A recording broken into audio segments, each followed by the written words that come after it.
দারুণ ছন্দে থেকে বিশ্বকাপ ফাইনালে আসা, তবে সেখানে ফাইনালেই হয় ছন্দপতন।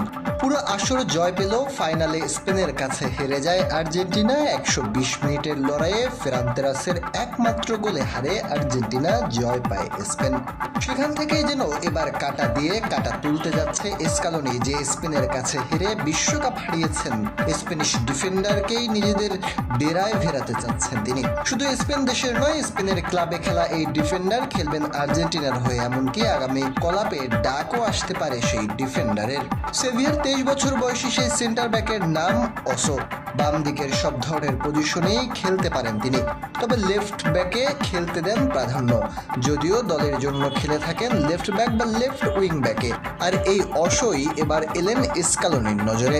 জানা গিয়েছে বিশ্বকাপের পরবর্তী কলাপে ওসোকে ডাকতে পারেন স্কালোনি।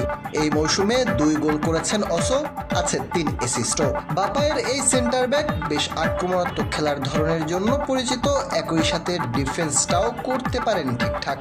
এছাড়া পরিসংখ্যানের বাইরে তার সবচেয়ে বড় শক্তি হলো বল পায়ে আত্মবিশ্বাস।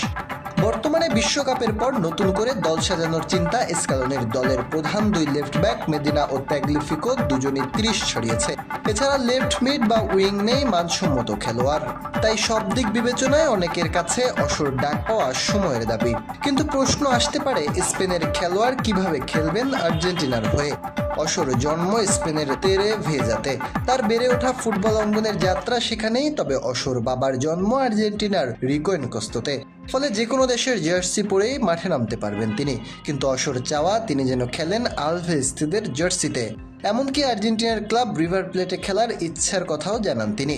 ওসোর এই চাওয়া আর দলের চাহিদা সব মিলিয়ে তিনি আছেন রাডারে।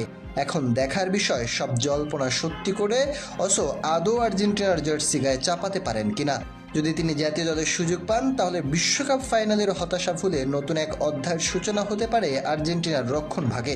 তরুণ এই ডিফেন্ডার হয়তো ভবিষ্যতে স্কালোনির দলের অন্যতম ভরসার নাম হয়ে উঠবেন।